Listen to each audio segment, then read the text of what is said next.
जैसा कि आप लोगों को पता ही है कि बिहार में अभी जमीन सर्वे का कार्य किया जा रहा है और सर्वे का कार्य 2026 तक पूरा होना है। इस दौरान रैयत के द्वारा दी जाने वाली स्व घोषणा प्रमाण पत्र एवं वंशावली के लिए नई अपडेट जारी की गई है।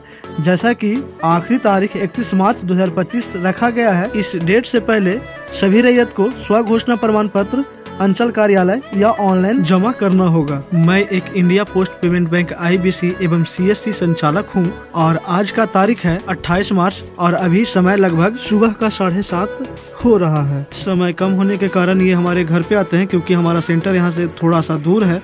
तो इनको अभी हमारे पास से चाहिए सर्वे फॉर्म और सर्वे फॉर्म किस प्रकार से भरा जाना है इसकी जानकारी। तो आइए इस वीडियो के माध्यम से आप सभी को ये जानकारी देते हैं।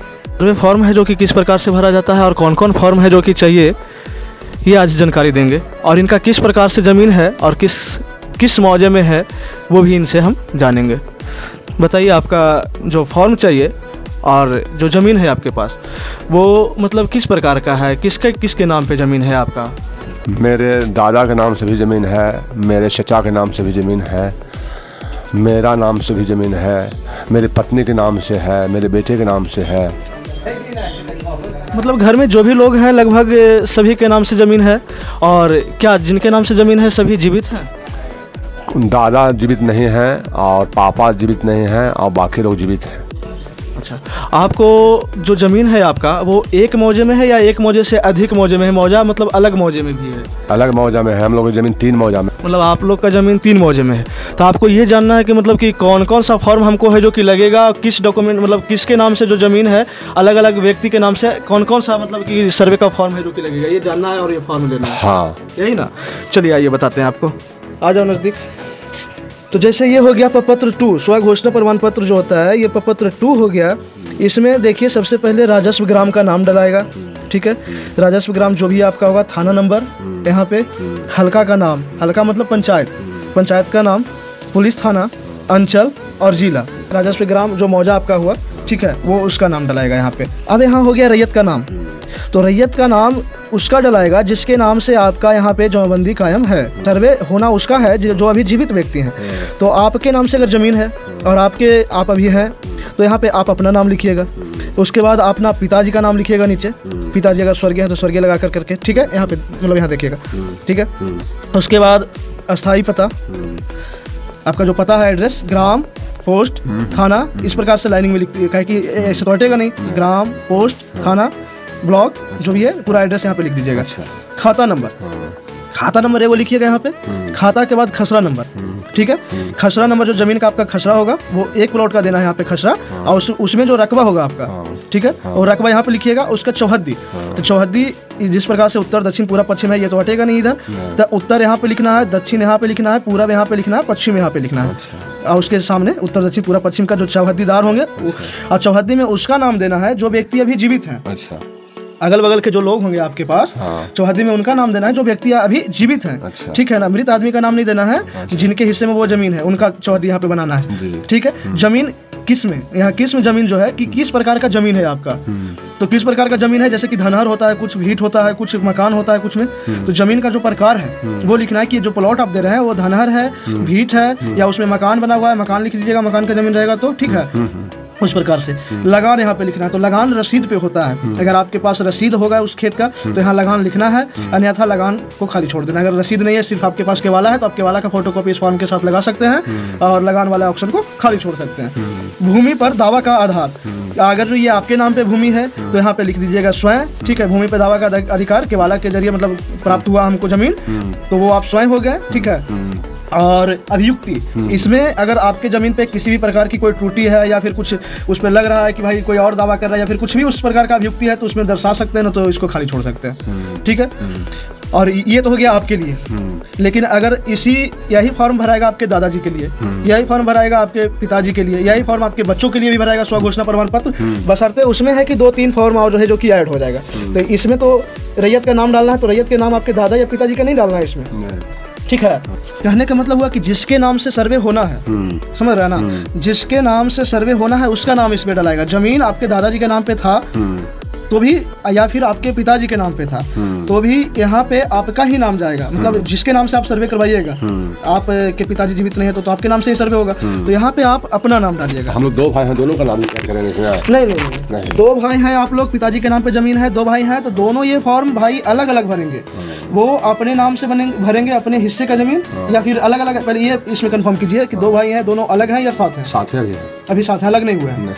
तो अलग नहीं हुए हैं, साथे हैं तो फिर साथ भर सकते हैं। वही तो पूछ रहे हैं। हाँ बिल्कुल है। अभी आप लोग में बंटवारा नहीं हुआ है, पिताजी के नाम पे संपत्ति है, दादाजी के नाम पे संपत्ति है और आप लोग साथ हैं। तो इसमें आप दोनों भाई का नाम दे सकते हैं। अपना मतलब कि जो बड़े भाई होंगे उनका नाम लिखिएगा, फिर अपना नाम लिखिएगा और नीचे पिता करके स्वर्गीय जो पिताजी होंगे आपके पिताजी का नाम लिख दीजिएगा। वो दोनों के नाम से सर्वे हो जाएगा। जो उसी प्रकार से खाता खसरा रकबा भर देना है। दूसरे मौजे के लिए भी सेम प्रोसेस यही है। यहाँ पे जो मौजा होगा राजस्व ग्राम, वहाँ पुलिस थाना अंचल, दूसरे मौजे में जो आपका जमीन है वो सेम होगा। ठीक है।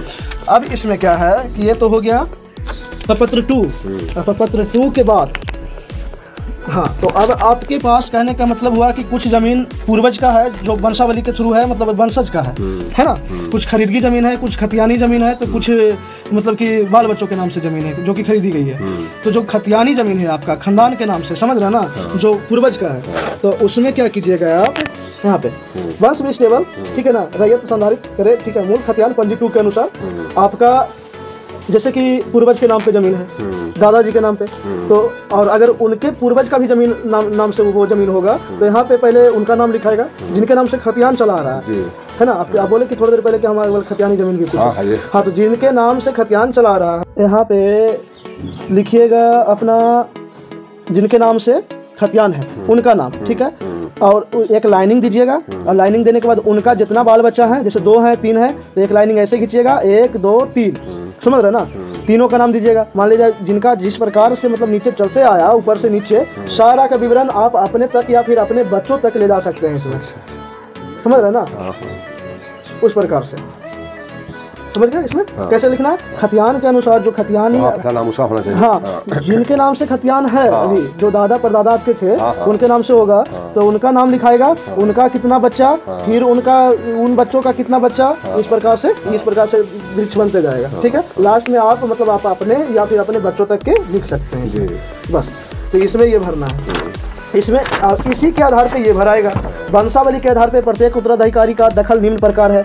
मतलब जो खतियानी जमीन आपके पास है वो जमीन में तो मान लिया जाए अभी आप दोनों भाई में बंटवारा नहीं हुआ, लेकिन बाबूजी में तो बंटवारा हुआ होगा है, तो ये जमीन तो बाबूजी में भी बटा होगा जो खतियान के नाम से होगा। कि खतियानी जमीन आपका मान लिया जाए होगा 5 एकड़ 2 एकड़ 4 एकड़ 3 एकड़ 2 एकड़, मतलब इस प्रकार से होगा। बाबूजी में नहीं बटा जी, बाबूजी में भी नहीं बटा था तभी मतलब जमीन सब साथी है, मतलब खतियान वाला भी साथी जोत रहे हैं सब, अलग अलग जोत रहे हैं अलग अलग बंटवारा चार्ट। चलिए, तो वो जोत रहे हैं अलग अलग, रह रहे हैं अलग अलग, तो उसमें आपको मतलब बंटवारा चार्ट वो एक लिखित देना ही पड़ेगा आपको। ठीक है। कहा कि आप जोत रहे हैं अलग अलग, रह रहे हैं अलग अलग, उसका अनाज खा रहे हैं अलग अलग, तो जॉन जिसका जो हिस्सा है वो अपना अपना हिस्सा चढ़ाएगा, है ना। तो इसी प्रकार से आपका हिस्से में कितना जमीन है, रैयत का नाम, जिसके नाम से सर्वे होना है उसका नाम डलाएगा। आप नीचे इस जमीन का नीचे हकदार 3-4 को हो गया मान लीजिए आकर करके ऊपर से नीचे, तो तीनों चारों का नाम डलाएगा, उसके पिताजी का नाम डलाएगा, अस्थाई पता डलाएगा, खाता खसरा रकबा चौहद्दी तो अटेगा नहीं इतना सा छोटा सा जगह में, चौहद्दी छोड़ दीजिएगा। चौहद्दी के लिए प्रपत्र 2 आई जो हमने आपको बताया उसमें है। ठीक है। खाता लिख दीजिएगा और खसरा जब महीन करके लिख दीजिएगा। ठीक है। और मान लिया जाए यहाँ पे आप अपना लिखिएगा, 1 लाइन छोड़ दीजिएगा, 2 लाइन छोड़ दीजिएगा, ज़्यादा खाता खसरा होगा तो है ना, 2 लाइन छोड़ करके कह दो कि फिर नीचे बना लिखिएगा। ठीक है। अब इसमें इस जमीन का जो भी आपका खतियानी जमीन का जो भी हकदार या हिस्सा है सभी भाई का सिग्नेचर होना कागज पे अनिवार्य है। ठीक है। तो सभी का सिग्नेचर भी करवा दीजिएगा। हाँ, इस पर भी। ठीक है। ये जो फॉर्म है वंशावली प्रपत्र 3-1, तो शिविर प्रभारी अंचल, मतलब अंचल जो भी आपका अंचल का नाम, जिला का नाम। ठीक है। यहाँ स्वयं की वंशावली समर्पित करने के संबंध में एक तरह से एक लेटर है। ठीक है। तो इसमें नाम डलाएगा जिसके नाम से सर्वे होना है। यहाँ कुछ भराएगा, यहाँ भराएगा अंचल का नाम जो अंचल आपका है। हाँ, यहाँ वो तो उसमें कुछ नहीं, वो तो मतलब एक लेटर ही लिखा हुआ है, इसमें कुछ ज़्यादा कुछ नहीं है। अंचल का नाम और जिला का नाम। ठीक है। और इसके बाद यहाँ पे जो रैयत होंगे उनका नाम, उनके पिताजी का नाम। ठीक है। रैयत होंगे उनका नाम और उनके पिताजी का नाम। उसमें दूसरा भी रैयत है, आप मतलब 2 भाई हैं तो दोनों भाई और दोनों भाई के पिता का नाम यहाँ पे डलाएगा। ठीक है। और इसमें आपका थाना, अंचल, जिला और जाति, जो भी जाति है वो जाति लिखिएगा यहाँ पे। इसमें माने मेरे चाचा जी मारे गए उनका नाम नहीं लिखेंगे? ना, यहाँ लिखा है उनका नाम, यहाँ देखिए यहाँ पे लिखा हुआ है, पढ़िएगा तो पता चल जाएगा। जाति लिखने के बाद में भूमि विवरण आवेदन के साथ संकलन प्रपत्र 2 में अंकित स्व घोषणा प्रमाण पत्र, यहाँ पे अपना नाम और यहाँ पे आपका पिता का नाम, ठीक है। और ये पूरा एड्रेस ही है, खाली इसमें कुछ है नहीं। यहाँ हो गया देखिए आपका ये खसरा संख्या, रकबा, टोटल रकबा लिख दीजिएगा। खसरा संख्या इतना में ढेर प्लॉट आपके पास हटेगा नहीं, तो यहाँ टोटल रकबा जो आपका उसका है जो लिख दीजिएगा। रसीद आपके पास होगा तो लगान जो कट रहा होगा वो लगान लिख दीजिएगा यहाँ पे कि क्या आपका लगान है, ठीक है। बस इतना सा ही पढ़िएगा, थोड़ा समझ में आ जाएगा। इसमें भी ज़्यादा कुछ नहीं है, वही है वंशावली के आधार पर प्रत्येक उत्तराधिकारी का दखल निम्न प्रकार है, ठीक है। तो यहाँ पे आप अपना नाम, ठीक है, हाँ अपना नाम और अपने भाई का नाम 1 लाइन 2 लाइन छोड़ करके लिख दीजिएगा। पिता का नाम, ठीक है, अस्थायी पता, ग्राम मतलब गांव और ब्लॉक 2 चीज लिख दीजिएगा, ज़्यादा लिखिएगा चाहे नहीं इसमें, ठीक है, 2 चीज लिख दीजिएगा। खेसरा, रकबा, चौहद्दी, अजवाबंदी संख्या, बस इतना सही। और तो बाकी सब फार्म एक ही है। अगर ज़मीन जो आपके नाम से है, कहने का मतलब हुआ कि आप बोले कि भाई हमारे पास जो है, जो हमारे नाम से भी ज़मीन है, हमारे बच्चों के नाम से भी ज़मीन है, आपके दादाजी के नाम से ज़मीन है और आपके पिताजी के नाम से ज़मीन है। दादाजी पिताजी मतलब स्वर्गीय, हाँ जो भी है स्वर्गीय, और अलग अलग मौजा में ज़मीन है। तो इस सब जो आप लोग के नाम पे ज़मीन है, जो व्यक्ति जीवित है और उनके नाम पे जमाबंदी कायम है, उनके नाम से रसीद कट रहा है या केवाला है, तो उनको सिर्फ और सिर्फ प्रपत्र 2 भर करके देना है और जमीन संबंधित कागजात है जो कि सबमिट करना है, समझ रहे ना। उनको सिर्फ और सिर्फ प्रपत्र 2 ये जो फॉर्म है ये वाला भर करके देना है, समझ गए। आपको किसी भी अलग मौजा में ज़मीन है तो अलग मौजे का यहाँ विवरण खाली डलाएगा ऊपर जो, ठीक है ना, और उसका आपका स्थायी पता जो आप रह रहे हैं वही सेम टू सेम डलाएगा। खाता, खसरा, रकबा, चौहद्दी ये डलाएगा। आपके बच्चे के नाम से ज़मीन है तो भी यही उसके नाम से डलाएगा, क्योंकि उस समय रैयत का नाम आपके बच्चे का बनाएगा, ठीक है। और आपके घर में अगर जो किसी व्यक्ति लेडीज वगैरह का नाम है से ज़मीन है तो उनका नाम से सर्वे होगा, उनका नाम और उनका पति का नाम डलाएगा इसमें, रैयत के नाम है। बाकी सेम प्रोसेस होगा। इसमें सिर्फ और सिर्फ 2-3 फॉर्म ऐड हो जाता है, इसलिए ये और एक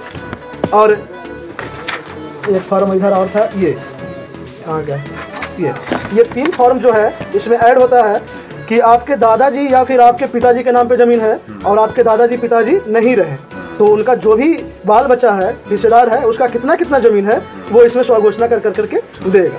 बाकी जो आप लोग के खुद के नाम से के वाला है वो उसके लिए सिर्फ ये वाला फॉर्म है, प्रपत्र 2, ठीक है। कोई दिक्कत और कोई सवाल है तो पूछिए। नहीं, कोई सवाल नहीं। फॉर्म के साथ साथ जमीन संबंधी कोई भी कागजात होगा उसे लगाकर आप अंचल कार्यालय या ऑनलाइन के माध्यम से जमा कर सकते हैं।